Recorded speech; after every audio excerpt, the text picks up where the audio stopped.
realidade de están mellor e máis privadas que máis públicas a sanidade, a educación ou os servicios de dependencia, sigue aí. E simplemente invernou durante a epidemia e ese é o modelo de xestión que se nos vai a seguir presentando a volta, digamos, cando salgamos desta situación. Entonces, se alguén pensa que este discurso que se escoita tantas veces, non? Bueno, a epidemia cambiou a forma de ver os servicios públicos. Pode que para moita xente sí, pero para boa parte dos responsables políticos, e no caso galego, o caso que nos ocupa, o presidente da Xunta, non. E por eso podo dicir tranquilamente que a sanidade galega do 2009 non teria resistido a pandemia e a sanidade que el deteriorou, descapitalizou e empezou a desmantelar, si a ten resistido. Gracias, Antón. Estou vendo precisamente un último, creo que o último barómetro do CIS, en que a importancia que lle concede, polo menos, o estudio do CIS, vamos, os inquisados polo CIS, os servicios públicos de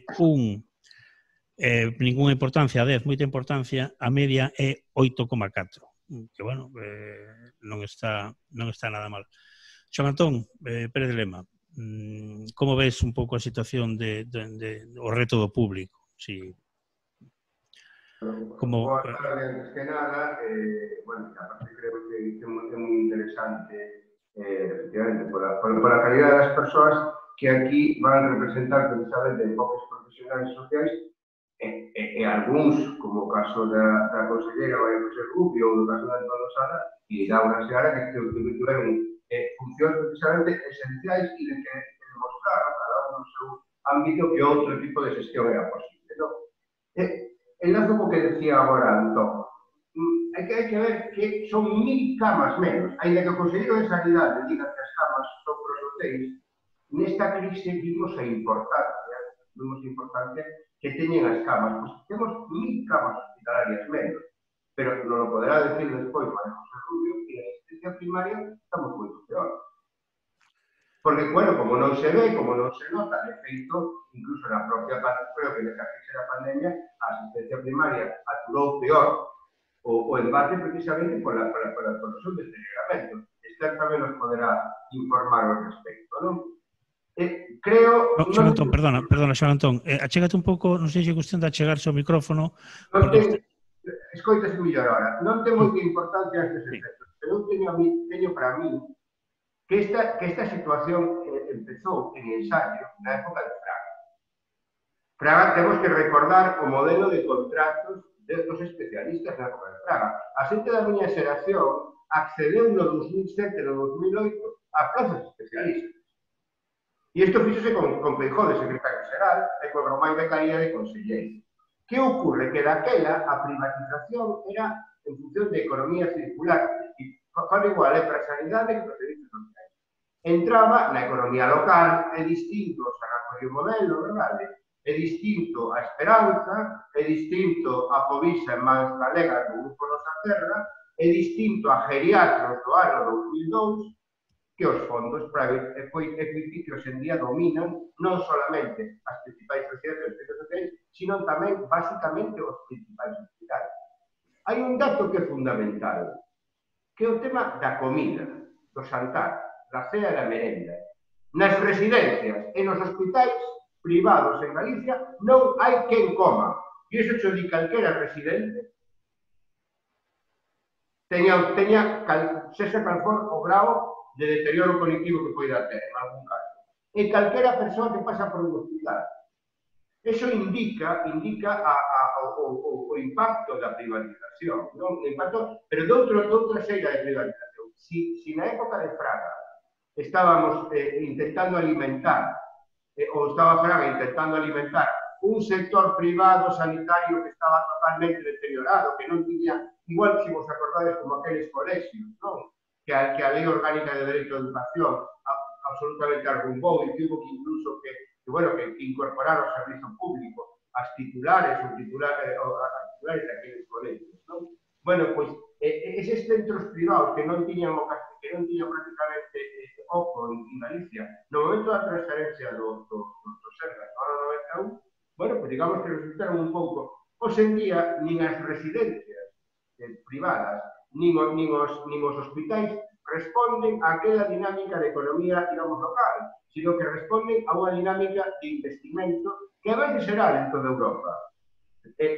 Bueno, ademais están non só os private equity, sino que ademais entran os principais empresas, bueno, xente como Clece, hoxe soubemos que o grupo Clece de Florentino Pérez pide unha indemnización por ter que resolver a cuestión dos X e da nova normalidade, non?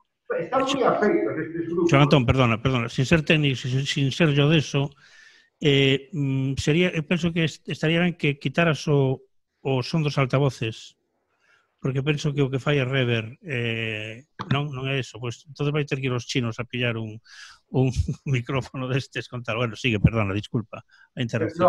No, decía que básicamente o que quero dicir que hai unha transacción dunha privatización ou dun apoio á economía local ou a grupos locais que, lógicamente, queren gañar dinheiro, pero que agora estamos nunha situación tan masiva que unha persoa que paga por unha praza privada 2.200 euros como camiño para obter unha praza concertada, porque resulta que non che dá unha praza concertada se non tes unha dependencia mínima prácticamente de grado 3, bueno, pois esa persoa que paga 2.200 ou 1.400 euros nunha residencia, resulta que gastan o día 4 ou 5 euros, 150 euros o mes.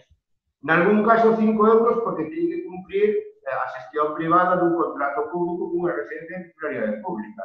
Pero se é residencia privada pura, hai un dato, San Lázaro, Santiago, onde morreron 52 ou 53 residentes de 150. Bueno, pero unha cousa que che din todos, no 2018, cando o grupo do Musví comprou a sociedade Cuevitel, que era titular da residencia de San Lázaro, empezou a comerse de unha maneira absolutamente deplorable. A tolerancia de Feijóo, iso realmente é o que fai máis perverso este sistema, que insisto, a partir do 2016 hasta 7, supón a sustitución do capital local galego, non? Por capital multinacional, tanto no sector de servicios sociais, de residencias, como no sector sanitario, o que fai realmente perverso este problema é que a situación neste momento das residencias é que xa non están dando os servizos fundamentais, non están cumplindo os niveis básicos. E hai, descaradamente, unha documentación no informe do Consello de Contas de 2017 que establece que entre os anos 15 e 16 hai 40 e tantas actas de inspección que din que non se cumple a ratio legal de 0,35 traballadores en servicios sociais por cada residente dependente. Sabedes cantos desos 60 e tantas actas acabou o procedimento sancionador? Ninguna. Entón estamos ante unha situación absolutamente consentida e que constitue, eu creo, que a pedra de toque é un elemento absolutamente basilar do programa de Núñez Feixóo. Eu creo que incluso, cando ele entrou no poder, no ano 9, no ano 10, cando accedeu, cando resolveu ou cancelou o proxecto sobre ascenso, que era un proxecto que era, e Antón nos pode falar moito dele, que era un proxecto que conciliaba o interese social co interese público, non? Bueno, pois cando se cancela a situación, o seguinte paso é transformar todo ese tecido público ou social en unha cuestión puramente privada. Pasa que agora estamos na seguinte paso, non? E isto tamén nos ten que facer pensar de cara ao futuro, pois cales son as armas para facer valer a defensa do público, porque se antes o concepto de colaboración público-privada, e todos os que estamos aquí probablemente, pois podemos ter un concepto positivo desa idea. Neste momento, colaboración público-privada para a dereita, para os que están propoñendo esta cuestión da privatización dos servicios públicos, é sinceramente que non vayamos, e perdonad a maneira gráfica de falar, non vayamos o ingreso mínimo vital, que si vayamos a indemnizarle a Florentino Pérez o problema do Castor, non? Porque por eso vemos que moitísimas veces, que hai unha crispación grande. mirade cantas veces nesa crispación interveñen os elementos, miremos cantas veces interveñen os elementos das cousas de comer, é dicir, é que hai unha serie de fondos. Se isto vale 3 millóns de euros, son 3 millóns de euros que os meus amigos non van ver. O que é realmente increíble con estos rematos é como non conseguimos, desde os que defendemos os servizos públicos, que ese 70% que falaba Antón de persoas que están totalmente a favor da xestión pública, non se decaten que moitas veces votan ou moitas veces apoian sistemas que están laminando ese servicio público. E xa ao último apuntamento. Un paciente oncolóxico, e nestes sabedes moitos médicos, a alimentación é fundamental. Como se pode estar nun meixoeiro, non?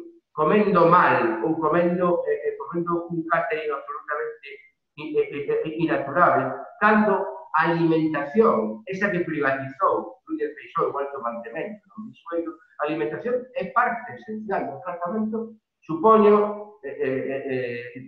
dun doente oncolóxico e o mellor de moitos máis doentes. Bueno, pois iso é unha mostra evidente de por onde funcionou todo este estaribel. E insisto, o mellor non foi provocado pola dereita que actúa desde o ano 10, xa antes de Fraga, pero desde o ano 68 dase a circunstancia de que ahora xa son os grandes grupos multinacionais os que xestionan esta privatización do servicio.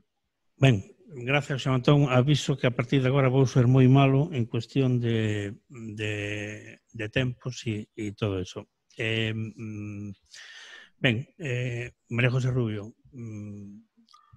como, digamos, foi unha persoa que deixou a sanidade nesa situación que non aguantaría a pandemia, según o actual presidente da Xunta, cal é a súa visión de como está agora a sanidade? Bueno, boas tardes e gracias por a invitación á Fundación Luces. Efectivamente, vou a daros unos datos para que vexades como a sanidade que deixamos no ano 2009 non ten, dende logo, nada que ver coa sanidade que agora podemos a vivir. Xa no ano 2005, cando entra o goberno bipartito, nos atopamos unha sanidade con unha deuda importante, 400 millóns de euros de débeda que se sanean. Para que vos fagades unha idea, ese ano 2005 ao ano 2009, que é o último ano nos que facemos os presupostos, o incremento de presuposto supón un 34% en sanidade. E se temos en conta ese pago de débeda, o incremento presupuestario se sitúa nun 49%. Por lo tanto, esa foi, nese período legislativo, o incremento de inversión que se fixo na sanidade. Efectivamente, como decía antes Antón Losada, o orzamento que temos no ano 2009, que son 3.861 millóns para a sanidade, non se equipara ata o ano 2018 do goberno Feijóo. Eu non sou economista, pero sei que os euros que temos no ano 2009 non se poden contar igual que os euros do ano 2018, por lo tanto hai unha inflación e non están na mesma proporción. Pero sí, certamente, non é ata o ano 2018 no que non se iguala, non se supera por 100 millóns de euros ese orzamento. Tamén no que podemos comentar nos recursos humanos é importante. Non só é difícil atopar os datos, é certo, é moi difícil atopar os datos e despois explicaré un pouco que diferenzas tamén de transparencia tiñamos. No que os recursos humanos nos atopamos moitísima inestabilidade nos profesionais, como de xeito volveron a facer. Se recordades, empezamos a convocar cada 2 anos unha oferta pública de emprego. Se incrementaron moitas plazas, non vou a dar máis cifras porque sería marearnos, pero sí que quero decir que, por exemplo, xa preveíamos esta necesidade de facultativos. Cando nos entramos no ano 2005, tiñamos formándose na Facultade de Medicina 260 facultativos, 260 futuros médicos.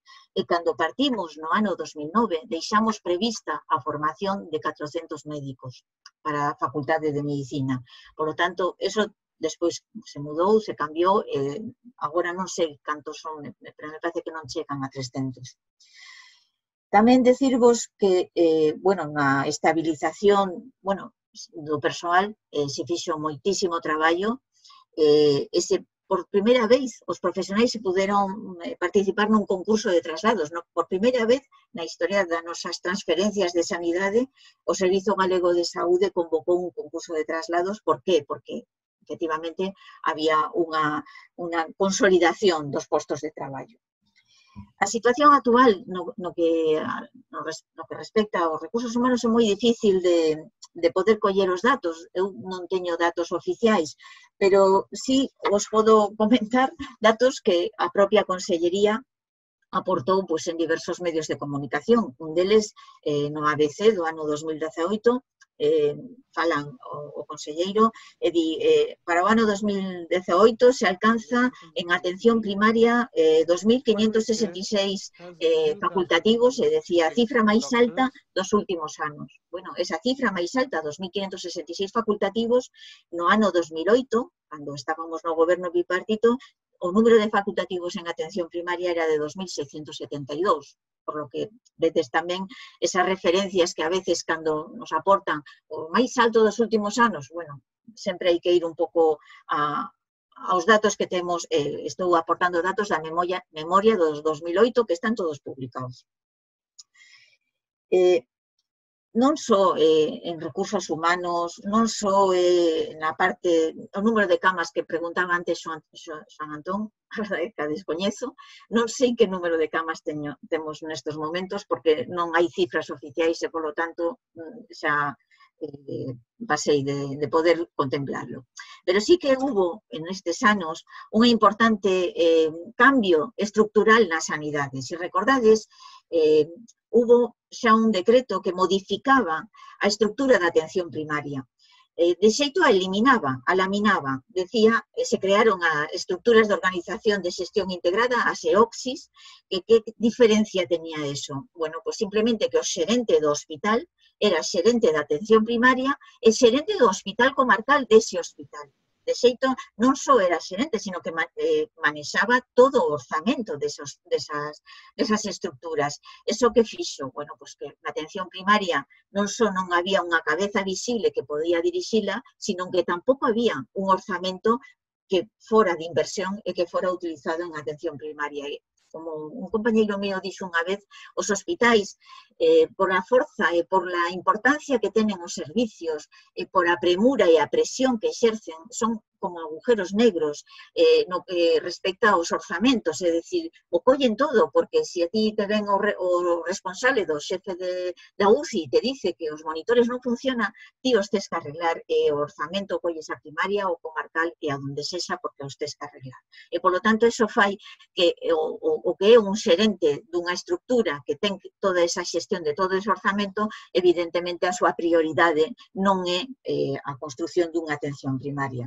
Esa foi a situación da atención primaria que atopamos nesta pandemia, pero non só nesta pandemia, se recordades, no ano 2018 explota realmente un conflito en atención primaria con a propia dimisión dos 18 xefes de servicios da área de Vigo e se plantexa entón se plantexa a Consellería que hai que volver a reformular un plan de atención primaria. Un plan de atención primaria que xa habíamos construído, que era o plan de mellora da atención primaria, que podía ser mellorable, que evidentemente han pasado 11 anos e que ten que volverse a replantexar e a estudiar.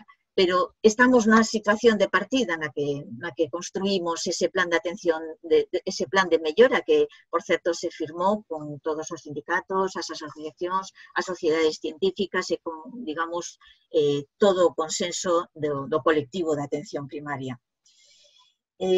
Non hai tampouco que esquecer, por exemplo, eso afecta ao número de camas, como foi a construción do novo Hospital de Vigo, como se diseñou, como o bipartito diseña un número de camas, un número de quirófanos, e como despois a construción se modifica o diseño, se disminuye o número de camas e como pasa de ser unha financiación por un organismo público a unha financiación de xestión privada, evidentemente que ademais hai moitos estudios, moitos artículos que se publicaron con respecto a como ese gasto de construción se prolongou, se aumentou dunha forma importante.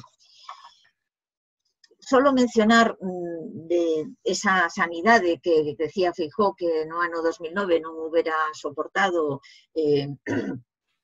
esta pandemia, decir simplemente un detalle moi importante. Bueno, o Plan de Tecnoloxías da Información tiño unha inversión na etapa do bipartito de 150 millóns de euros.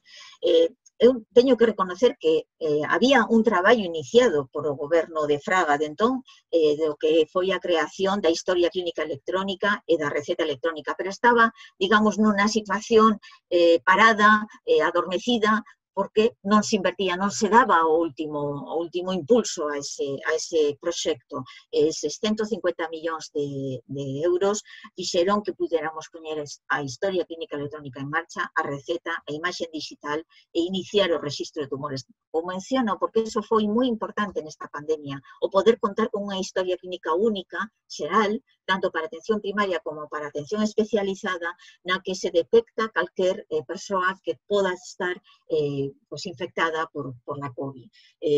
Certamente, eso foi algo que se propició en ese momento.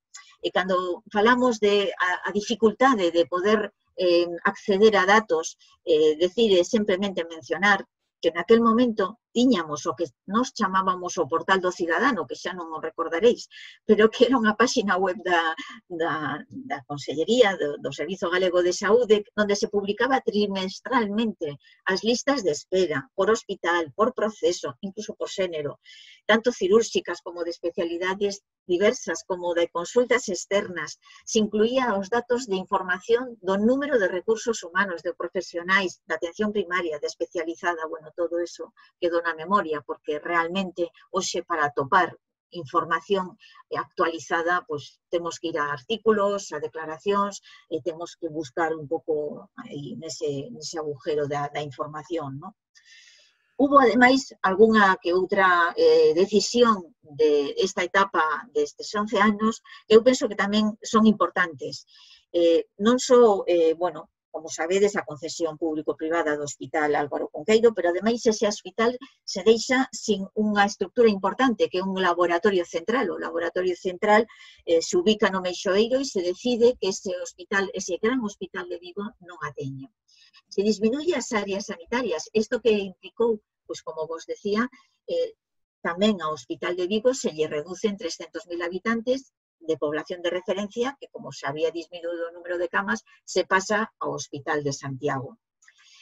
Unha importante decisión que se toma na alta tecnoloxía, se convoca un concurso público para seleccionar un chamado socio tecnolóxico.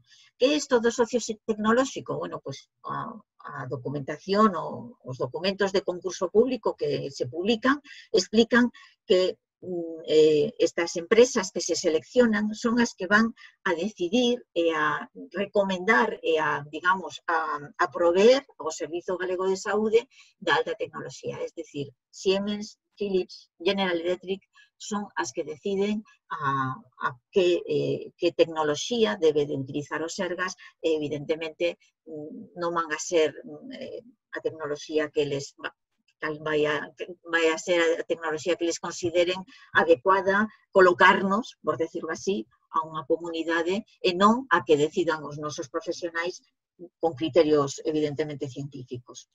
Tamén, sí, só dos apuntes. Se leva a cabo ao servicio de esterilización, que non sei se realmente se fai ou non unha concesión ou non, porque non se chega a documentar.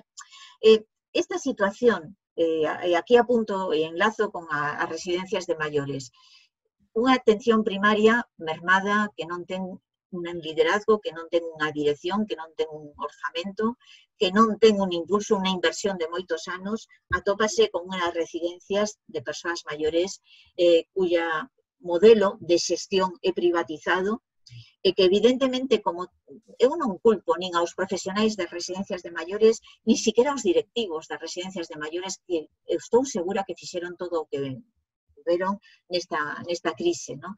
Pero o que sí está claro é que cando nos elegimos un sistema privatizado, de xestión privatizada, esa empresa o que quere son beneficios. E ter beneficios nos cuidados persoais é moi difícil, porque os cuidados persoais requiren de persoas, de recursos humanos, que son os máis caros. E, por lo tanto, tanto na sanidade como na parte de residencias de persoas maiores, esa privatización comporta o ahorro en a parte máis dedicada, que son o persoal. Un persoal que non está motivado, que non está ben pagado, que non está seguramente ben formado ni reciclado e que evidentemente se atopa con unha pandemia que se desborda e que temos a consecuencia que temos. Despois, na segunda parte teremos a xente que precisamente está un pouco nesa loita no día a día. Hai un dato que si lle deu o Sergas, o IGE, o Instituto Galego de Estadística, hasta o ano 2018. En 2008 había 7.956 camas instaladas e agora hai 700 menos, bueno, casi 800 menos. En funcionamento, daquela había 7.500 e agora hai 6.500, 1.000 menos. Quirófanos sí que hai máis. Debe ser polo de Siemens e todo eso. Había no 2008 188 e agora hai 268. Laura Seara, a túa análise. Pois nada, moi boa tarde e encantada de compartir convosco este tempo. Moi rapidamente, eu non vou entrar en cuestións relacionadas ca xestión sanitaria, eu creo que están moi claras, que ademais hai expertos e expertas na mesa, no debate, quero decir que teñen isto máis que estudiado, non, María Xosé acaba de deixalo moi claro, e comparto ademais as análisis de todos os compañeiros e compañeira anterior. En xeral, eu creo que temos máis ou menos todos a mesma idea da catástrofe, non? Da catástrofe da privatización, non? E tamén de como nos acordamos do público, non? Cando parece que veñen maldadas, a veces nos esquecemos cando parece que todo vai máis ou menos ben, non? Pero hoxe quero centrarme nunha cuestión que ten que ver cos cuidados, porque esta pandemia puxo de manifesto moitísimas cousas, e unha moi relevante, sin dúbida ninguna, foron os fallos de organización das sociedades, non? Os desaxustes, os desequilibrios, a propia desigualdade se amosou con toda a súa crudeza, non?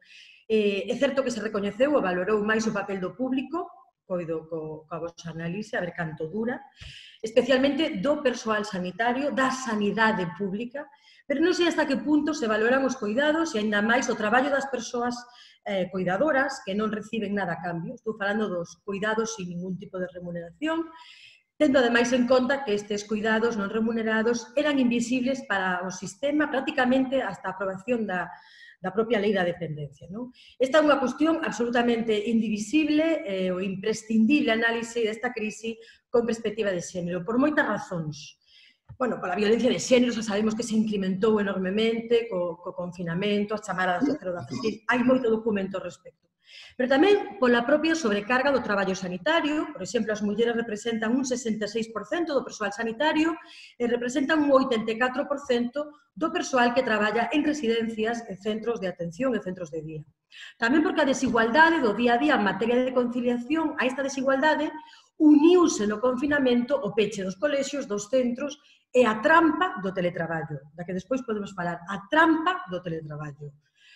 Tamén pola maior precariedade laboral das mulleres, que as coloca nunha complicada situación fronte á crise, ademais de que hai sectores tremendamente vulnerables despois desta pandemia e que están moi feminizados, por exemplo, a hostelería, o propio comercio, o sector turismo, non?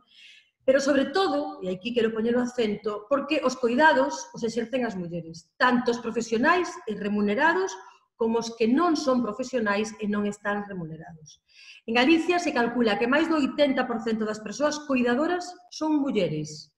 Cuidadoras de maiores, de nenos e de nenas, de persoas enfermas, cuidadoras de persoas con discapacidade. E o confinamento, decía ao inicio, ademais de pôr sobre a mesa a situación das residencias, que daría estou de acordo con vos, para varias sesións monográficas e que creo, ademais o digo sinceramente, que acabará con condenas judiciais firme. Ademais desta situación, situou no debate os cuidados, a propia economía dos cuidados, unha economía feminizada e unha economía precaria. A valoración de persoas dependentes e a concesión de prestacións da lei da dependencia están neste momento e quedaron desde o inicio do confinamento paralizadas. Por exemplo, en Galicia, a data de hoxe, 6.359 persoas beneficiarias da lei de dependencia están pendentes de recibir unha prestación. Os servicios de axuda a domicilio están reducidos, vamos, na grande parte, e son as familias as que asumen os cuidados de persoas dependentes, que antes acudían, por exemplo, a centros de día ou contaban con outras persoas que sí recibían remuneración, aínda que foran precario, por iso este é un debate longo, non? Por outra banda, as condicións de traballo fan necesario un sobreesforzo nas empresas, un sobreesforzo os autónomos, as autónomas, un sobreesforzo nos nosos traballos e unha maior adicación, sin que se prevean recursos a medio prazo. Por tanto, se o país tiña un modelo de cuidados familiarista, agora este modelo é moito máis familiarista. Que se debería facer, e remato con isto, como un primeiro análise ao respecto?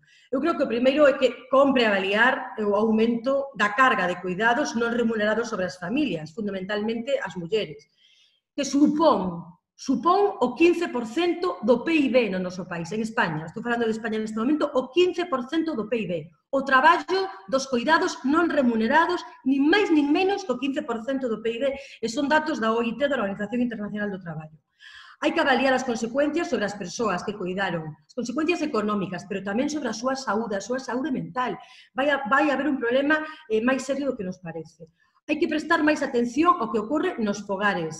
E isto están facendo os concellos. Non vexo as comunidades autónomas, desde logo non vexo a Xunta de Galicia neste momento pendiente do que está pasando nos fogares ao respecto. E máis atención ás políticas sociais e á sanidade por parte das comunidades autónomas. No caso de Galicia é absolutamente evidente o discurso cargado ademais de cinismo, non? Pero tamén fai falta máis federalismo na organización do Estado. Parecen dous discursos contradictorios, pero non o son. Eu creo que ten que haber mandos coordinados, que non volva a pasar estos mandos coordinados nun sistema de gobernanza multinivel moi complexo que temos no noso país, no Estado español, e puxo de relieve moitas eivas, non? Sobre todo nun país como o noso, onde hai cero cultura de lealtade institucional. En neste caso non nos parecemos nada a Portugal. É certo tamén que a oposición que había foi dispersa e diversa, non? O mesmo partido mantiña diferentes discursos según estivera ocupando espazos de responsabilidade política ou estivera na oposición. Fan falla máis servizos e recursos de apoio á corresponsabilidade. Non é un asunto das mulleres, compañeiros e compañeiras, é un asunto de Estado. Por tanto, a falta de persoas para cuidar os nenos e as nenas non ten que recaer sobre as mulleres, sobre a espalda sempre das mulleres. É un asunto do Estado e, por fin, a ver se dunha vez por todas se fai unha auténtica política de corresponsabilidade. Xa, por último, decir que o teletraballo é un arma de dobre filo, daría para moito, que hai 1.500 millóns de euros que faltan para completar a lei da dependencia, que se poderían crear, ademais, 70.000 postos de traballo directos. A OIT tamén, por exemplo, cree que poderían crearse máis de 1 millón de empregos se poñemos todo o noso sistema de cuidados, de dependencia, de atención, como ten que estar e sin a precariedade actual. É unha oportunidade única, desde logo, e remato, para repensar o actual modelo de servicios sociais, o actual modelo de cuidados e de recursos tamén habitacionais. Eu creo que perdimos a oportunidade de facer as cousas mellor despois da crise do 2008, non? Falábamos de que o modelo económico non era sostible, había moita xente, moitos colectivos, moitas cuestións excluídas deses espazos onde se decide a política económica. Agora, espero que non se cometa o mesmo erro e que cando haxa que repensar e cando haxa que reconstruir que nesos está, se teñan en conta moitas das cuestións que a veces quedan nas marxes, verdad? Nas marxes da política, nas marxes do discurso, nas marxes do debate, pero que son absolutamente centrais. Moitas gracias, Laura. Non sei se queredes un pouco interaccionar entre vos, se non fago un pouco unha pregunta a todos e a todas e cada un que me responda un pouco o que considere. A crise de 2008 non contribuiu a reformar o capitalismo e supoño, moito me temo, que a crise do 2019-2020 non vai a reformar tampouco, digamos, os servicios públicos, pero como se van, que trampas van facer, cal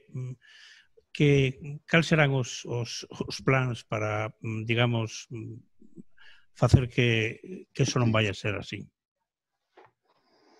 Vender outra vez o de servicios públicos, non funcionan, etcétera, etcétera.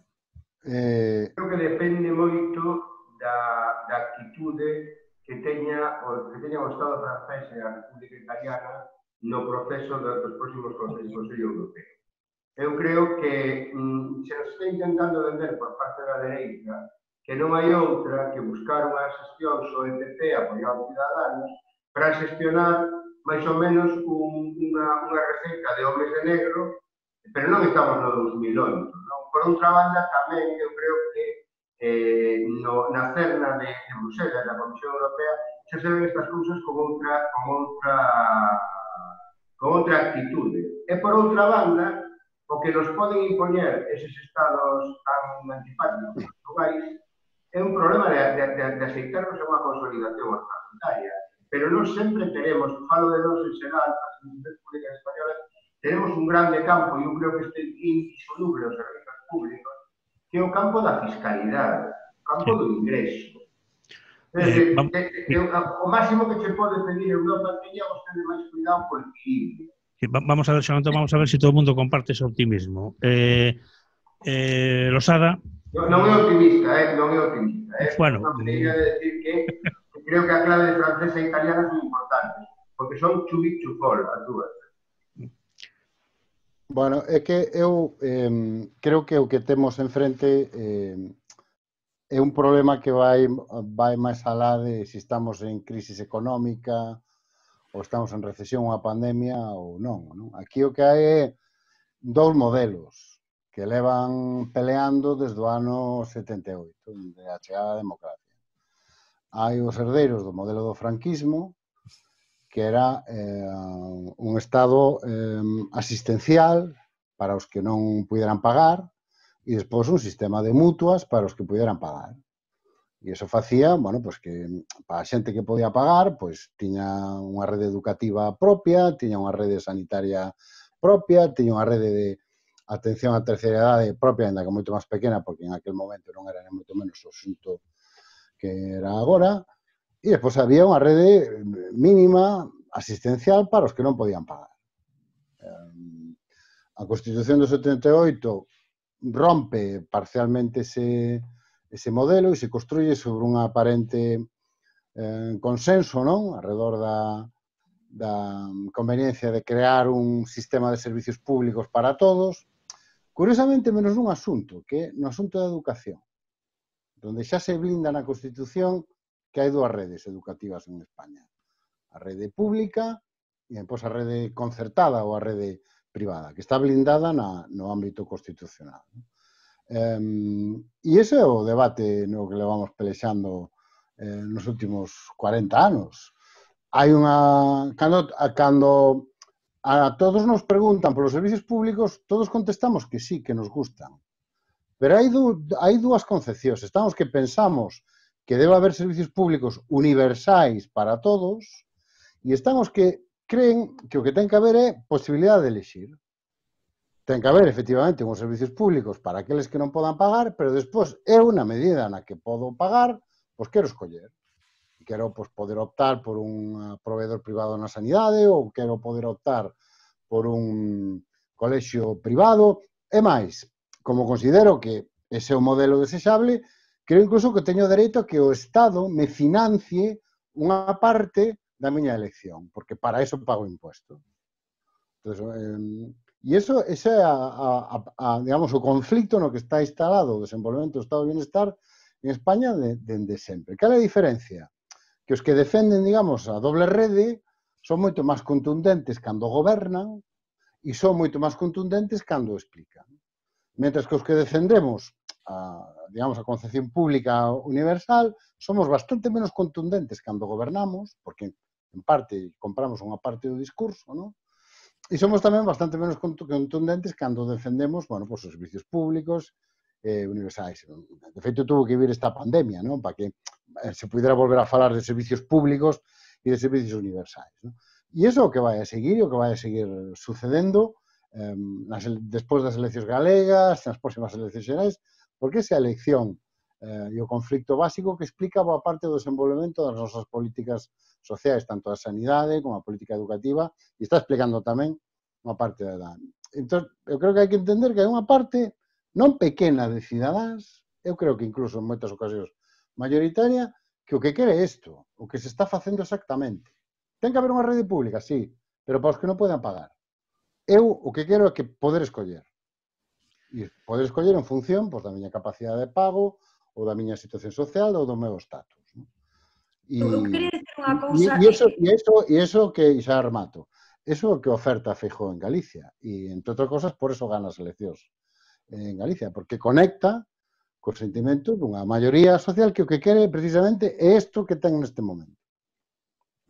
Sí, estando moi de acordo co que acabas de decir e tamén recollendo o que plantexaba Xosé Antón, non, sobre, bueno, o debate europeo non é menor, non? O que pasa con Francia e con Italia respecto a esta redefinición que, concordo con vos, non ten nada que ver co 2008, ou puxen de exemplo porque despois daquela crise, non, acordádevos que falábamos sin parar de que tiñamos que salir desta crise máis fortes, máis sostibles, con outros valores, non cambiou prácticamente nada, non? Entón, por eso sempre poño de exemplo ese momento, non? No que se fixeron centos de debates ao respecto e ao final, pois aquilo se viu como estaba, os homes de negro poden chamarse de outro xeito, pero están aí, as empresas se diversifican, non mandan tantos do petróleo, mandan máis os de Silicon Valley, pero ao final a orde económica está cas mesmas xerarquías, son moi similares, non? Pero é importante o que pase tamén en Europa. O que pase non é menor que Angela Merkel tire por un lado e tire polo outro, sendo ela unha muller un corte de centro-dereita, non é menor a postura que tome Macron, non é menor porque despois de moitas desas decisións, a postura nosa, eu creo que a postura que vai a ter o goberno de España está bastante definida nese sentido, pero a ver que pasa con outros gobernos que son decisivos. E despois, decía Antón, esos dous modelos. Eu estou de acordo, pero vou non resumir, para min contrapoño dous modelos que son o neoliberalismo fronte á socialdemocracia, o neoliberalismo que todo compra e que todo vende, non? O neoliberalismo está unha pátina casi de modernidade, non? Bueno, pois mesmo defenden o aluguer de ventres para facer nenos, que o mesmo, en fin, é dicir, é a compra de todo, a venta de todo, e o que ele acaba de decir, efectivamente, quero os dous modelos, eu quero que sí, que todos teñen dereito, pero eu quero escoller, porque teño máis cuartos, e quero escoller un modelo mellor, porque considero que me ganei ter un modelo sanitario mellor ou poder estudiar, pois, en Harvard, si quero, non? Depois está o modelo da socialdemocracia, hombre, que dentro, efectivamente, de unha política aberta en materia económica, pois é evidente que hai unhos mínimos que ten claros, non? E aquí está o gran debate. Eu creo que unha política socialdemócrata potente en Europa, pois posiblemente a saída deste lío que non hai precedentes na historia, polo menos non, vos seguro que coñecedes algún dato. Claro, na miña vida non, desde logo, pero tampouco creo que fora comparable á Segunda Guerra Mundial, non, creo que isto é completamente distinto, porque está en xogo a saúde, sin saúde non hai nada e demais, non? Pero sí creo que, efectivamente, bueno, pois as inversións se fan nun sentido, se fan noutro, como se plantexa o modelo educativo, o modelo dos cuidados, por favor, tede o presente, o 15% do PIB, o 15% e nadie fala, non? Como se resolve a conciliación, ata hai moi pouco, un problema que tiñamos que resolver nós nas nosas casas, e se tiñamos cuartos, pagar a unha persoa, casi sempre muller, que viña a cuidar os nosos fillos e fillas, que nunca nos preguntamos a quen cuidaba os fillos e fillas desa muller, que sempre esa é a mesma cadea, non? En fin, que isto require darlle moitas voltas, estou de acordo, hai unha dicotomía clara, non? Podemos chamarlle neoliberalismo socialdemocracia, podemos chamarlle modelo franquista asistencial e modelo equitativo, podemos chamarlle dereita-esquerda. Algúns o queren, eu creo que un pouco, bueno, camuflar tamén ese debate, metendo a Vox polo medio, non, a mí Vox non me dá medo en estos termos, non? Ni me dá medo tampouco. María José, queres Sí, bueno, eu quería comentaros algo que me chamou a atención nesta pandemia, ¿no? Como sabedes, a estructura de sanidade pública, todos en Galicia e o resto das comunidades, os hospitais que soportaron o peso da patoloxía dos enfermos foron os hospitais públicos. Curiosamente, tanto en Galicia como en outras comunidades, a presencia e a actuación dos hospitais privados quedou solapada, quedou prácticamente muda. E máis, certas cadenas e certos, digamos, hospitais que teñen a nivel nacional importantes estructuras, plantexaron ERTEs e plantexaron situacións de crisis económica porque non tiñan actuacións asistenciais e os pacientes non acudían a eles. É dicir, este doble sistema que sempre nos plantexan que o público digamos, superado na xestión e na eficiencia polo privado, cando ven unha pandemia non se aguanta, non se soporta, lóxicamente. E, ademais, non só non se soporta, sino que, ademais, o sector privado reclama que lle teñen que axudar a soportar esa crise porque os pacientes que podían haber ido igualmente ao sector privado porque as consultas estaban abertas e totalmente a infraestructura dos hospitais privados podían haber atendido a eses pacientes, non foron ao sector privado, confían no sector público. Con isto quero decir que esa dualidade é ficticia o que nos queren vender. Sempre unha estructura pública foi a que sacou a sanidade, digamos, os problemas de saúde da población dende os principios. Algo que tamén chama a atención é que, por exemplo, agora, como sabedes, as compañías de seguros ofertan un aseguramento por unha póliza relativamente barata. Bueno, pues empezas a pagar 40 euros ao mes e podes ter a toda a familia. Pero todos pecharon. Todas esas compañías de seguros, todas esas estructuras que teñen de policlínicas, todas pecharon nesta pandemia. Por que non se mantiveron abertas? O hospital público non podía atender unha patoloxía, digamos, menor, pero podía acudirse a ese tipo de patoloxía. Vades a decir, bueno, que a xente tiña medo, non saía de casa, vale, de acordo, pero esa non é tampouco unha soa explicación. É dicir, cando hai realmente unha necesidade de saúde, a estructura pública é a que dá confianza, é a que dá, é a que soporta toda a situación. Esa dualidade sempre é ficticia, é unha dualidade no sector privado que está basada desde o meu punto de vista para un beneficio puro e duro e nada máis. Moitas gracias. Vamos pasar, se vos parece ben, a tribuna de invitados en que están, ou deberían estar, Anolisa Bouza, Eva Estevez, Ximena Campos, Paulino Campos, Miguel Ángel López, Esther Matafondo e Paco Vázquez Vizoso. Albumín xa por estas fiestas que se van abrindo. Quen queira decir algo, que ergamao, como no cole, e que faga, bueno, a súa pregunta ou a súa reflexión, se é breve, mellor a reflexión. Alguén? Alguén pía? Se non como no cole, vou ter que decir eu... Eu sí quería decir algo, se podo. Sí.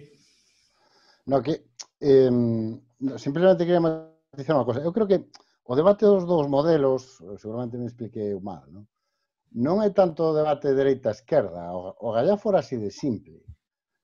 O problema é que hai moita xente na esquerda que tamén quere esa doble rede, igual que hai moita xente na dereita que cree firmemente nos servicios públicos. É dicir, un dos problemas que temos é que non está ideolóxicamente tan repartido. Estou de acordo. É dicir, hai un exemplo que se pon sempre, non? Todos os que no seu momento tuvemos que obligatoriamente apuntarnos en Muface, porque non nos daban outra opción cando nos convertimos en funcionarios, a imensa maioría da xente que está en Muface, que son funcionarios, escolle proveedores privados. Igual que, bueno, hai casos bastante... eu creo que o que mellor explica isto, e que é o modelo que eu penso que a dereita política defende e ofrece, é o modelo educativo. E é o que se quere estender tanto no ámbito sanitario como no ámbito agora pois, da xestión da dependencia. Que a posibilidade de que o concepto público se desglosa en dúas redes, non? A rede para os que non poden pagar e que hai que tela, bueno, pues porque somos un país católico, por razón que sea, ¿no? E porque non se pode ser abandonada a moita xente a súa sorte, porque eso, na nosa tradición cultural pues se vende mal, ¿no? E despois de 40 anos de democracia se vende mal, pero pois eu quero que o Estado, cos meus impostos, me financie a miña capacidade de elección. Que é a oferta que fai sistemáticamente o sea, o Partido Popular. Non? Aquí o debate non é privatización, sí, privatización, non. Todos han privatizado. Ha privatizado el PSOE, han privatizado el PP. O debate está entre os que defenden que necesitamos construir unha rede pública universal que preste servicio a inmensa maioría da población e os que defenden que non. Aquí, cando falamos de público, hai unha parte que, efectivamente, ten que ser para esa xente que non pode pagar, pero, pois, público, eu quero que cos meus impostos se me financie que eu poda escoger mi médico e que eu poda escoger que especialista me trata e a que clínica voy ou en que colegio estudian mis hijos, que é o modelo da educación concertada, ¿no? Que realmente, e que é un modelo que conecta con unha maioría social. O sea, esta idea que non me quero enrollarme tomar, ¿no? Vemos, no, vienen los gobernantes de derechas que son muy malos y contra el criterio de la gran mayoría se ponen a desmantelar os servicios públicos. No. Están facendo o que boa parte dos seus votantes e boa parte das súas bases queren. Que boa parte de seus recursos se dediquen a financiar mi capacidade de elección. Entonces, digamos que non é tan blanco e negro, derecha e izquierda, non? Eu estou un pouco de acordo co que di Antón, pero eu excluiría desa ecuación a sanidade. Creo que sanidade a xente claramente define ou aposta por unha rede pública, non? Mesmo, eu creo que as aseguradoras como a CISA, a DESLA, a Sanitas, eu creo que claramente están en retroceso porque non foron quen de estar á altura dos retos, porque é verdade que outros países europeos e outros estados europeos sí que funciona o cheque sanitario, como decía Tom, pero eu creo que no Estado español ese modelo non funciona. E unha reflexión sobre a cuestión das prestacións. Eu creo que un erro das forzas progresistas que fixeron o anterior goberno de coalición en Galicia no 2010 ou 2011, por aí, foi non defender a gratuidade dos libros de texto. Cando Alberto Núñez Feijóo atacou a gratuidade dos libros de texto e non houve unha reacción potente por parte das forzas da oposición que antes estivera no goberno, eu creo que aquilo que dicen, non vai ter a Mancio Ortega libros de texto gratis. Pois sí, isto é un dereito universal, sexa cal for a renda que perciba. Eu creo que ese día, de vez en cando, hai que dar batallas. Eu creo que era unha batalla que había que ter dado en los sentidos. Sí, Xoan Antón, vamos ter que facer un crowdfunding para o do micrófono. Ana Luisa Bouza, creo que quere intervir. Sí, dúas reflexións ao fío do que estades comentando, non? Unha é que eu comparto, non, a percepción, e creo que no meu entorno, dende logo, compártese, non, de que a xestión da crise do COVID pois desmonta esa idea de que o privado xestiona mellor que o público, non? O dixeche de esos 4, bueno, creo que é unha percepción moi generalizada. Entón, creo que é un momento, quizás, no que se podería aproveitar para facer un cambio a fondo, que incluíra un cambio de mentalidade sobre o que decía Antón, que tamén concordo, non? E pregunto-vos se credes que sería posible rescatar para o público todo o que se ten privatizado, fundamentalmente na sanidade e na atención á dependencia, non? Esa é unha das reflexións, porque claro, rescatar para o público todo o que se ten regalado a empresas privadas ten unha certa complexidade, non? Económica, pero tamén legal e tamén de moitos tipos, non? Por outra banda, hai unha cuestión nova que está enriba da mesa, que é o ingreso mínimo vital, e eu aquí tamén, pois, tomando fío que introducía Laura sobre o tema dos coidados, non? O ingreso mínimo vital seguramente vai cambiar, sobre todo nas familias con menos recursos, vai cambiar as cuestións de conciliación, de traballo doméstico de maneira bastante profunda. Non pensades que corremos o risco de que volvan as mulleres para casa e deixen o mercado laboral para coidar as criaturas e para coidar aos maiores. Hai que, bueno, esas son as dúas cuestións que me gustaría que comentárades. Moitas grazas. Mira, momento, que sigo aquí al mando. Momento. Apuntade, por favor, as cousas e vamos e depois respondedes todos, porque senón vamos perdemos bolas. Creo que Miguel López creo que quería falar. Miguel, hola. Boa tarde. Que tal? Bueno, eu son mestre, que somos un colectivo que sempre estamos cuestionados, sempre estamos atacados, estamos acostumados a eso, temos moitas vacacións, as tardes libres, non facemos nada na casa agora.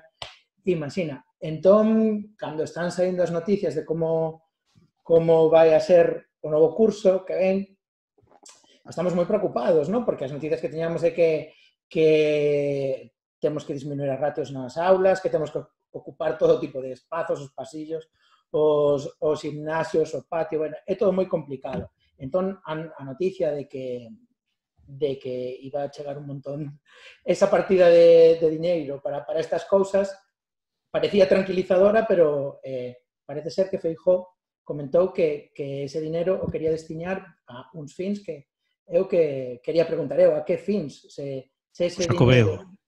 Claro, sí, exacto, pero digo eu que se a partida va para educación, non sei como van facer coa Excel para que acabe no Xacobeo, non? Para traer a STEAM, non? En vez de máis mestres, STEAM. Que vai pasar con eso? Ben, creo que Eva está por aí tamén, Eva Estévez, desde, non sei se desde Moaña, pero é médica en Moaña, e despois pasamos outra vez aos ponentes para que responda un pouco todo de vez. Hola. Hola, Eva. Hola, sí, vale, boa tarde.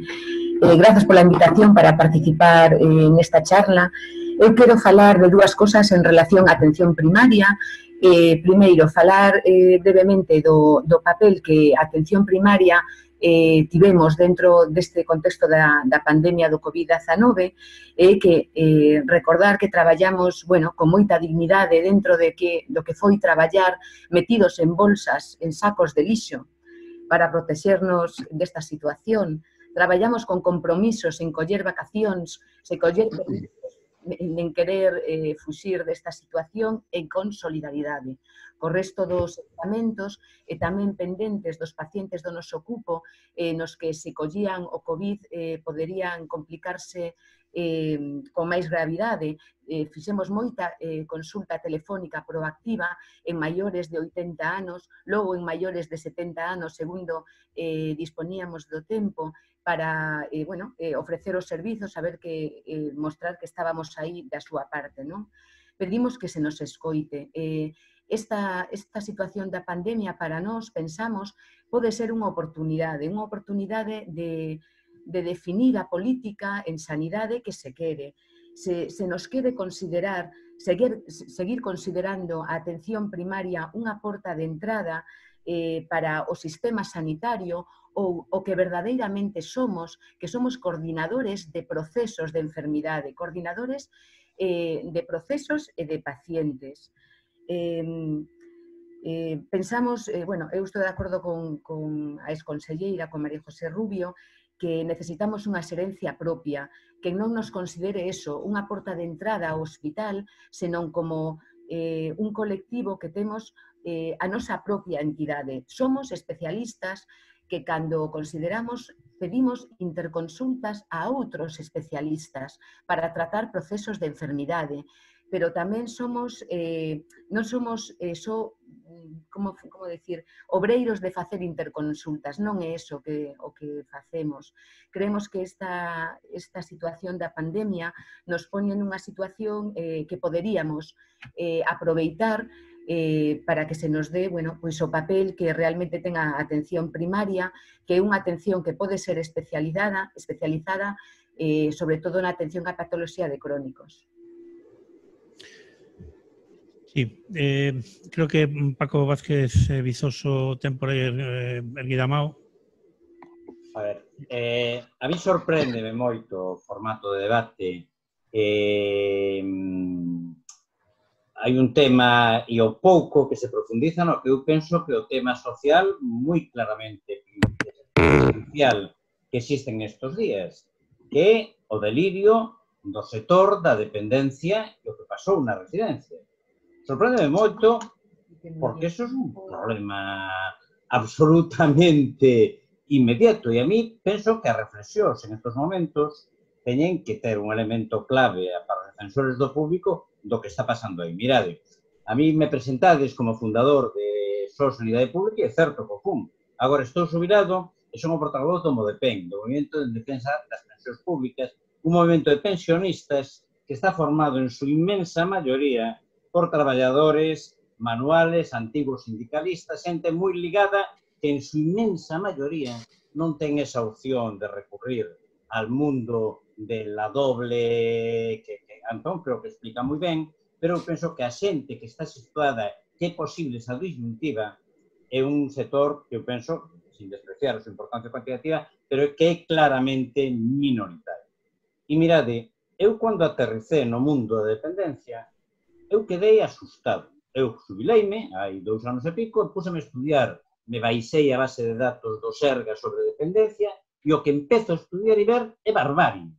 O sea, o temor que tiñamos en SOS Sanidade Pública, que era evitar que a sanidade galega se acabara convertindo en algo parecido á sanidade americana, aquí xa non é unha posibilidade, aquí é unha realidade palmaria. Aquí hai unha realidade na que as residencias valen as máis baratas de todas, a mitade da xente que está en residencias, a mitade non, un 40%, paga tocateja o que lle piden e non baixan de 1.500 plazas porque non hai plazas públicas. As plazas públicas son exclusivamente para aquela xente, son asilos para os sectores que teñen unha situación de emergencia social. E logo valen 1.500 euros, con riba dos 1.500 euros, as residencias, unha plaza de residencia non sin ánimo de lucro, privada sin ánimo de lucro, e por arriba dos 2.000 con ánimo de lucro. Esa é a realidade, e esa realidade non a pode pagar a inmensa maioría da xente. Eu coñezo xente que tuvo, que se arruinou, con Domus Vidaldán, hai unha vicepresidenta dunha asociación de familiares que se gastou todos os aforros que teñan, teño a home con un Alzheimer avanzado, e acabaron os aforros e a mandaron para a súa casa. De verdad, eu, sinceramente, son moito menos optimistas que moitos de vos. Aquí el capitalismo non va a cambiar un carallo se non facemos que cambie, con perdón. Para que eso pueda modificarse, vai falta, en principio, ganar a batalla das ideas. Mirade, na sanidade pública, eu penso que fixemos un traballo importante durante moitísimos anos e sin que sea perfectamente posible unha profundización das privatizacións. Pero eu penso que as batallas que dimos serviron para cousas. Por exemplo, non hai un hospital privado en Pontevedra porque o impedimos na rúa, movilizándonos e con criterios de amplísima unidade. Os servicios de esterilización, non sei que de vos falaba, parece que era maior. Se explico que, como ti ben sabes, eu estuve metido nesa batalla. Entendes? E conseguimos paralos porque nos enfrentamos a eso. Eu vos lo digo, mañán hai unhas marchas por marchas cívicas en homenaxe aos mortos nas residencias e exigindo servicios sociais públicos. Eu teño clarísimo que o primeiro que temos que facer é ganar a batalla das ideas. A ganamos na sanidade pública, en estes momentos, insisto, pudiendo facelo van a ter moitísimo complicado, pero en este campo das residencias, en este campo dos servicios sociales, estamos moi longe de ganarlas. Eu vexo a moitísima xente que sigue que sigue defendendo a lei de dependencia. A lei de dependencia é unha lei neoliberal, por moito que se aprobara na etapa de Rodríguez Zapatero, que generou moitísimas ilusións, pero a súa confirmación da importancia dun texto da lei que definía e que creaba unha rede de utilización pública. Paco, creo que hai unha chea de cousas que estás sementando para que contesten os nosos panelistas. Simplemente plantexar que, bueno, xa se o asunto, nada, paro. Adiante. Pero insisto, por favor, crítica. A lei de dependencia non nos sirve, hai que cambiarla. Eso é unha lei que a barbarie actual de fondos de inversión, mandando no sistema de unha maneira abrumadora, a Iglesia e o Estado de Ourense, con que quedamos? Unha lei importantísima, de verdad, mentras a esquerda sociolóxica non sabe nada. Antón. Sí. Bueno, eu creo que acabamos de escoitar un exemplo bastante aplicado que eu intentaba explicar das dúas redes, non? No caso da xente maior, pois hai unha rede, efectivamente, de residencias públicas, que, por certo, o goberno bipartito medicalizou todas. Se Feijóo pudo levar a porta do camiño os maiores enfermos pola COVID foi gracias ao investimento que fixo no seu día o goberno bipartito, 20 millóns de euros en medicalizar todas as residencias públicas, e despois hai unha rede para os que poden pagar. E mentras poden pagar, pois están. E cando deixan de pagar, pois hai outro esperando, porque esa é a situación da terceira edade neste momento en Galicia, non? Que por moi caras que sean as plazas, hai unha demanda enorme desas plazas e os que poden pagar, pois tiran hacia ese sistema, non? En canto á pregunta a que vai dedicar Feijóo os cartos, pois non o sei, sinceramente. Supoño que, pois, se considera que non ten que investir en educación, pois os investirá, pois, seguramente, pois, no Xacobeo, en alguna outra cosa, en algo que lle sirva para a súa campaña electoral. Eu quería contestar unha cousa a Ana, porque eu creo que resume un pouco que me gustaría contestarlle a todo o mundo, non? Hai dúas ideas que hai que combatir directamente. Primeira, a idea, os defensores, digamos, do privado conseguiron establecer un marco polo cal se privatiza porque lo público non é sostenible. E hai que empezar a decir que non, se privatiza porque lo público é negocio. Entón, detrás dos programas de privatización non é esta cosa de privatizamos porque non nos queda máis remedio,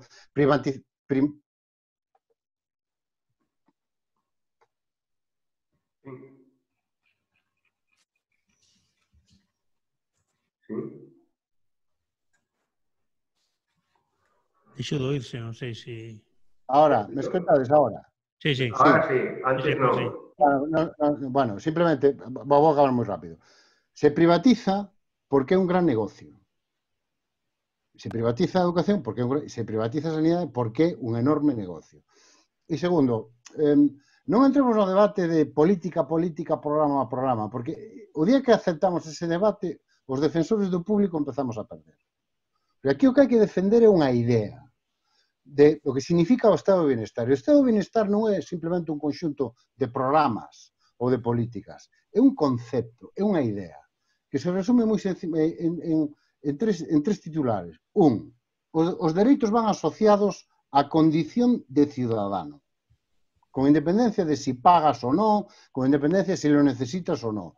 Como eres cidadán, e máis, como eres persona, tes unha serie de dereitos.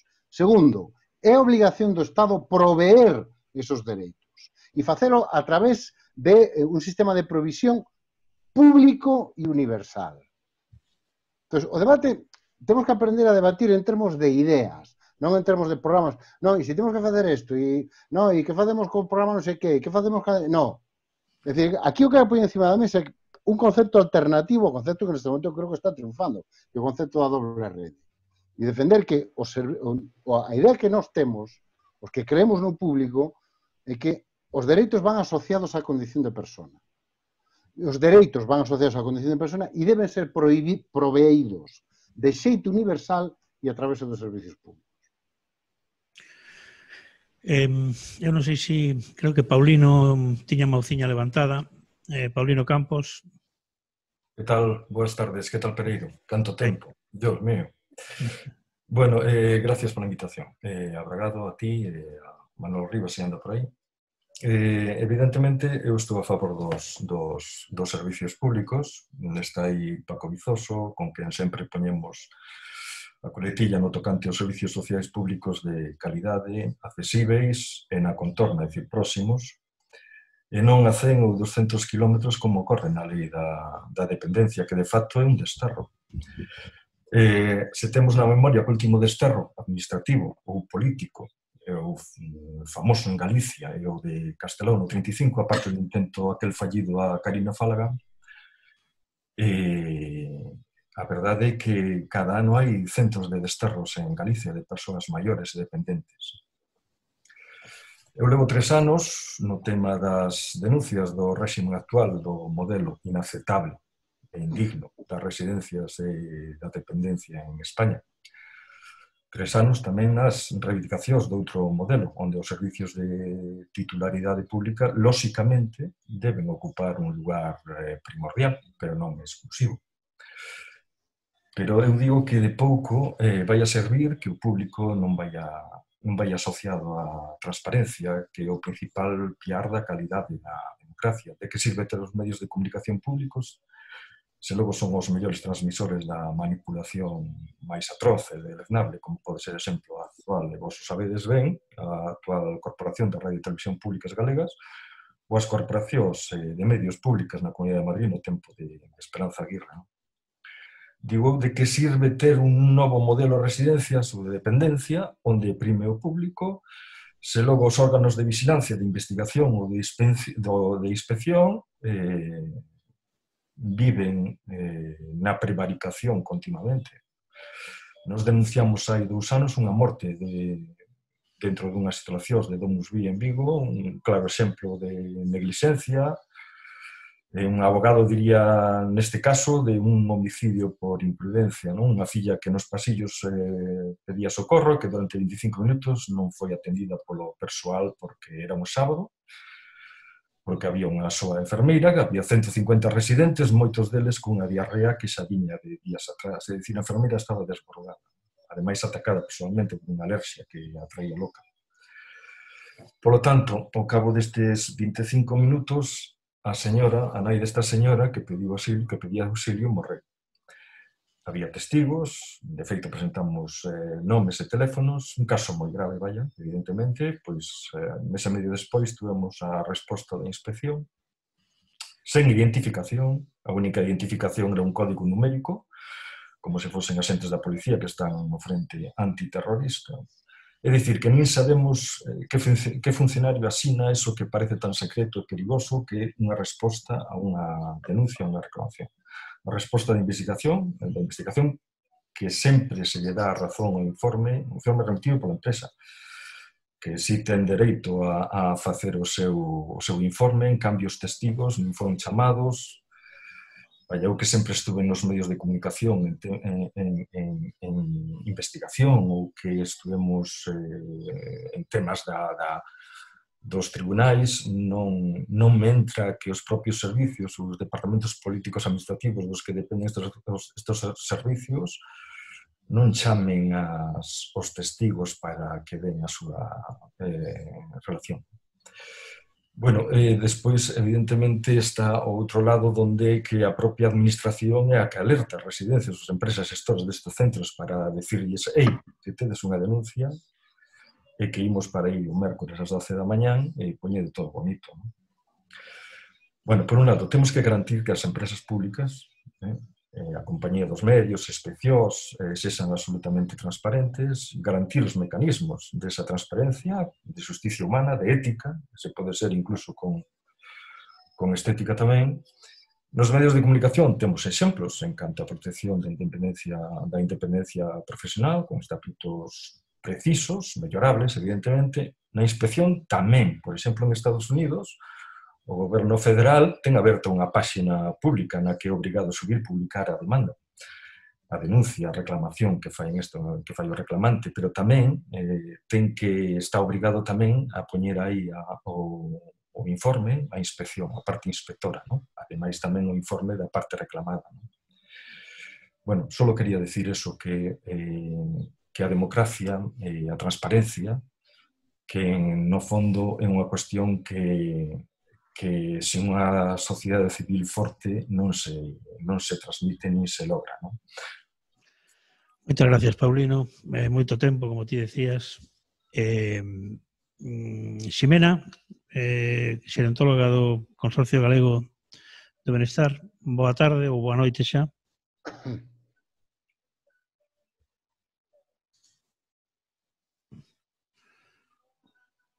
Non está. Está Esther? Está Esther? Decir Esther... Hola, Esther, que hai? Hola. Boa noite. Hola. Benvidos a todos e gracias por participar e tamén por convidarme a participar nesto. Despois de 35 anos traballando en atención primaria, nunca tanto se me presentaron problemas de tipo ético nos meus pacientes, ético a gran nivel, e tamén nunca tiven a dúda ou a dúbida como agora mesmo de saber para quen estou traballando. En cuanto a traballadora, cada vez encontrome máis sometida a ordes que veñen, ordes que evidentemente non foron nin plantexadas a nivel profesional polos diferentes grupos de estudo, nin sociedades científicas, non? Senón que veñen transmitidas directamente polo eido político, sin formación específica nin tan sequera en xestión. Temos, ademais, curiosamente, desde o punto de vista da atención primaria, os nosos referentes están metidos aí no hospital, sin ninguna vinculación co que está pasando en atención primaria. Nunca nos preguntan, e creo que somos os únicos profesionais, ou casi os únicos, que entramos no domicilio, nos fogares da xente, que vemos como pasan, como sufren, como están os vellos tratados, as posibilidades de mandar un vello a unha institución, a unha residencia, sí ou non, as posibilidades de mandar a un vello a un hospital, sí ou non, porque evidentemente os hospitais están concebidos como agudos e os nosos pacientes basicamente son crónicos. Entón, o que nos encontramos é que, cando chegou a pandemia, xa estábamos a atención primaria nun proceso de revolución ao notar que estamos nun modelo esgotado. Así como na especializada podemos mirar os seus recursos e como se vai fomentando, non? Sí ou non, o tema da especializada, en primaria eu creo que o vemos sobre todo nos recursos humanos. E a depauperación dos recursos humanos nestes anos foi tremenda. O que temos que suplir a outros compañeiros que non están traballando, evidentemente que non se nos paga, nin se nos considera, nin tan sequera se nos dan máis días libres por eles, é simplemente por obligación, ao disminuir os recursos humanos. O que xa sabemos de que a taxa de reposición dos médicos non existe, co cual non vai haber médicos, e o tema de saber e empezar a notar que verdadeiramente os políticos están aquí e referiéndose a nós, porque isto é un tema de negocio. Entón, o concepto ético que eu quería meter venme dado por moitísimas cousas. Xa non digamos o test de seroprevalencia, que non é que sean test chinos, e que parecen que están comprados no chino da esquina. Non hai unha razón, non hai unha garantía, non hai unha metodoloxía de facelo ben. Nunca un director de saúde pública, nin un epidemiólogo en toda esta parte, mentras nos estamos mobilizando e facer isto, nos referiu a calidade dos test e por que era así e por que non era de outra maneira. estamos enfrascados nun traballo que é para rendir contas ao noso pagador. Eu xa non sei se traballo no sistema público ou no sistema privado. O que si sei é que manexo moitos datos dos meus pacientes e que estes datos valen cartos. E de aí ven que o tema de novos hospitais, que evidentemente van a pagar entre constructoras e firmas de tecnoloxía, e a petición, incluso agora, nestes momentos de contención da pandemia, non? Que foi tan importante, porque o tema dos hospitais está clarísimo e o que traballaron os hospitais saía nos medios cada día, pero que a atención primaria vímonos non nese pico do iceberg, sino no que é toda o resto do iceberg a conter a persoas con sintomatoloxía respiratoria aguda, que non sabíamos se era COVID ou non COVID. Empezaron a morrernos vellos que non sabíamos de que nos morrían e agora sabemos o tema de trombosis que desencadena esta enfermedade, que é o COVID, e entón fomos aos domicilios correndo. Despois entrou un grupo de forenses a facer os certificados de defunción, pero primeiro éramos nós, e de repente só na cidade da Coruña tiñamos 3 compañeiros de primaria na UBI. Un dos cais, un médico do Centro de Saúde de Rosais, ademais con unha familiar tamén. Quere dicir que sabemos que estamos rendindo cartos, non estamos atendendo pacientes. Estamos atendendo pacientes, pero o que se nos pide dos nosos pagadores é que demos datos, que si o telea, que si actualizacións de Big Data, etc. Cousiñas que se lle pon un laciño de regalo e pódese vender a calquera das empresas internacionais que cotizan en bolsa e, de repente, quedamos sin atención primaria. Moitas gracias, Esther. Moitas gracias. Os ponentes ou panelistas, ou como queira que se lles chame, si queren dar un pouco o último toque, empezando por Antón, que creo que ten uns compromisos paternos. Si queres comentar algo, Antón, para despedir. No, eu simplemente quero insistir nunha idea na que levo insistindo, creo, de forma un tanto reiterativa ao mellor, pero bueno, me parece idea central, non? Que non pense ninguén que a pandemia cambiou nada e que non pense ninguén que as mesmas forzas que estaban detrás dos procesos de privatización da sanidade, da educación, da dependencia, atención da terceira edad, renunciaron a ese objetivo. Estamos simplemente nunha tregua. Tan pronto pase o susto e tan pronto a situación se normalice, esas mismas forzas volverán a tirar na mesma dirección, básicamente porque o que estamos falando é dun enorme negocio. O Estado de España gasta cada ano 10 puntos do seu PIB en sanidade. Dende que comenzou a gran recesión, se conseguiu trasladar un punto de gasto público a gasto privado. Eso significa 10.000 millóns de euros. Este é o volumen do negocio do que estamos falando. Por eso se privatiza, porque é un negocio. Entón, eu simplemente quero insistir nesa idea e quero que o teña moi presente.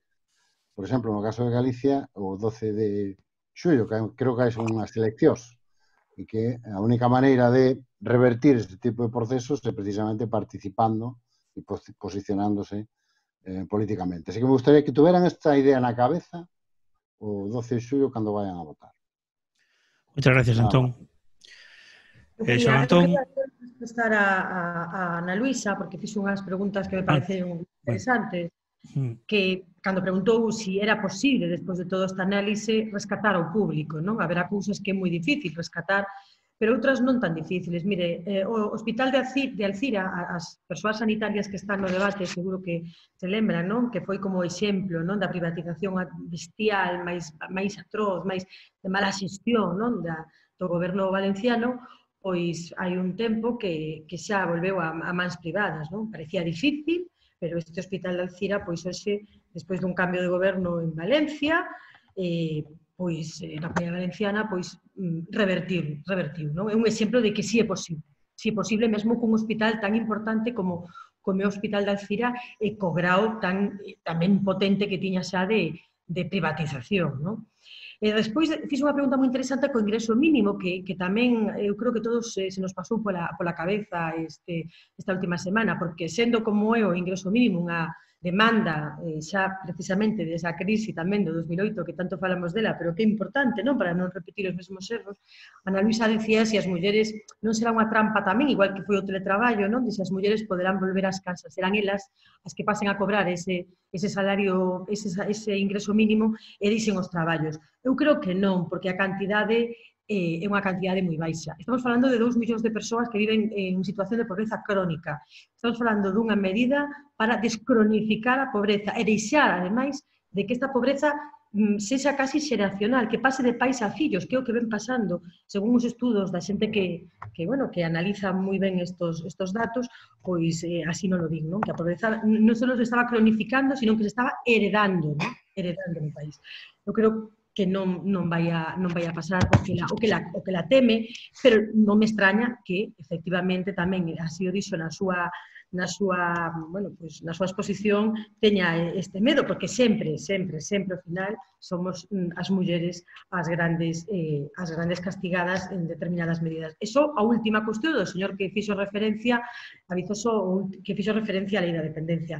A lei da dependencia está na UCI, eu non creo que sexa unha lei neoliberal, eu creo que é unha lei que non estivo dotada suficientemente de orzamento público, é unha lei con varias patas, unha pata do Estado fundamental, unha pata moi importante das comunidades autónomas que era absolutamente imprescindible para que funcionara. De feito, a lei funciona dun xeito nunhas comunidades e dun xeito noutras. O que é certo tamén é que hai 164 persoas, 164 persoas que falecen cada día no noso país nos últimos anos, perdidas na burocracia do actual sistema que, desde logo, hai que mudar, porque hai 400.000 persoas hoxe, a día de hoxe, no conxunto do país, esperando efectivamente a ser avaliadas para recibir unha prestación. Por tanto, non creo que sexa unha lei fallida, hai que xestionar outro xeito, sobre todo por os recursos que había que ter posto nestes últimos anos e que non se puxeron. A metade deles por parte das comunidades autónomas. Xoan Antón, regoleache brevedade non porque non vai ser interesante o que digas, sino porque o micrófono é un pouco un castigo para as orellas da xente que está escuitando. Brevemente un resumo.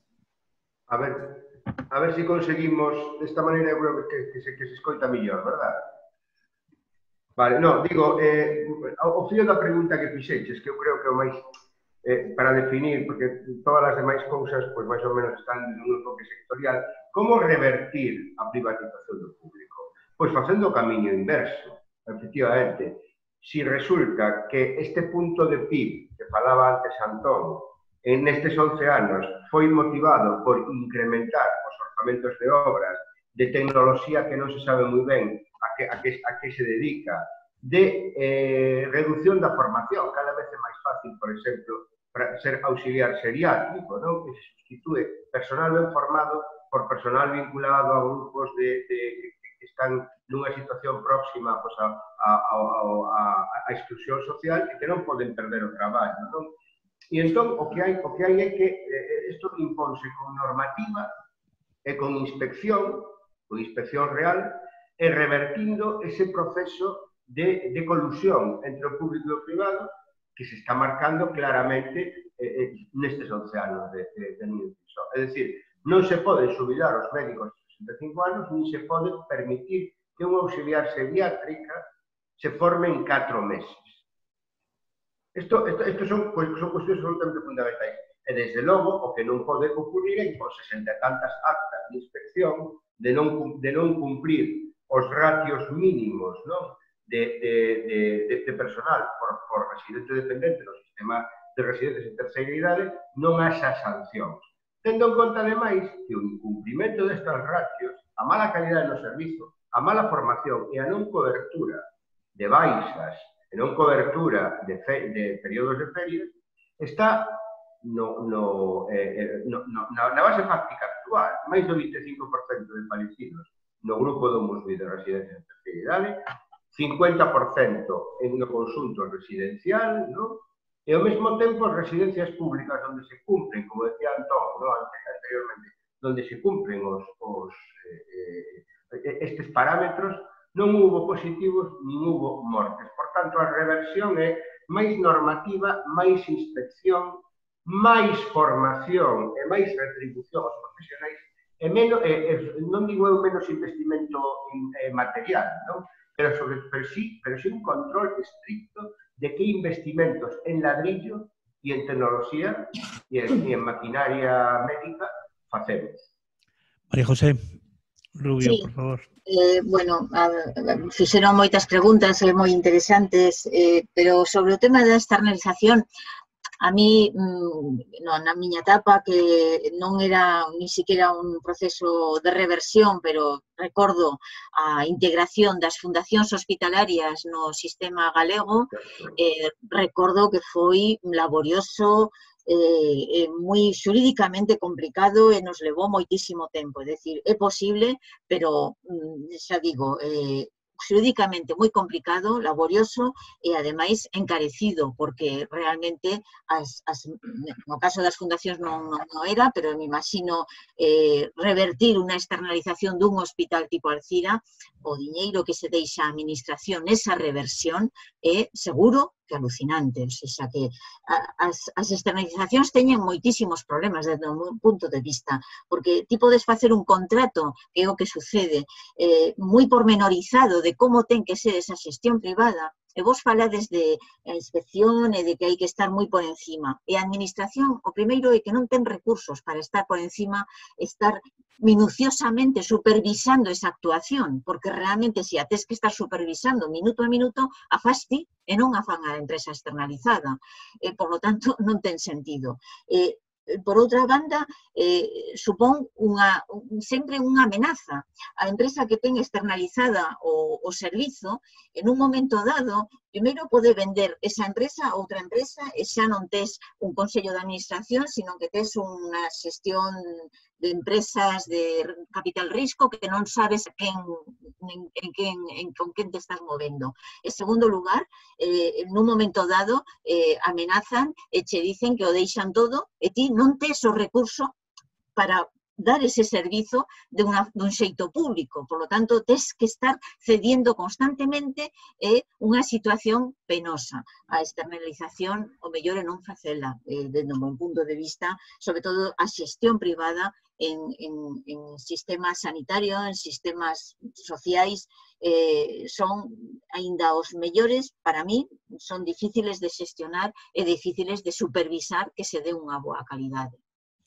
Moitas gracias a todas e a todos, moitas gracias á xente que aceptou a invitación, moitas gracias a xente de Isgal, que foi quen argallou un pouco todo este asunto, moitas gracias a María Raimóndez, que estuvo traducindo isto para inglés, para xente que, en fin, non entende galego, non está ao tanto destas cousas. Teño que pedir perdón tamén se alguén o cortei, se alguén o non lle deixei acabar os seus argumentos. Penso que falamos moito de sanidade, ben falado, penso que falamos moito de cuidados, moi ben falado. Non falamos tanto de educación, o cual non é raro porque neste país está moi desenvolvido o protocolo para a desescalada nos bares e o desconfinamento nos bares, pero non sabemos que vai pasar aínda, digo eu, porque estou rodeado de profesoras por todas partes na miña familia, que vai pasar o curso que ven. Eu, máis nada, solo convocalos para o mércores que ven a esta hora, no mesmo canal, na mesma hora, en que o colega Manuel Rivas moderará, espero que mellor que a min, unha conversa sobre economía e territorio con Teresa Tabuas, Enrique Sáenz Ponte, Adela Figueroa Panise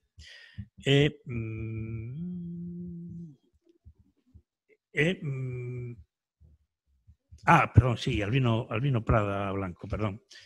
Moitas gracias, espero que pasaran ben. Se o pasaron ben, teñen a opción de poder ver isto outra vez en YouTube e ata a próxima. Ata a próxima. Ata a próxima, gracias. Aloguiño, moitas grazas. Hasta logo.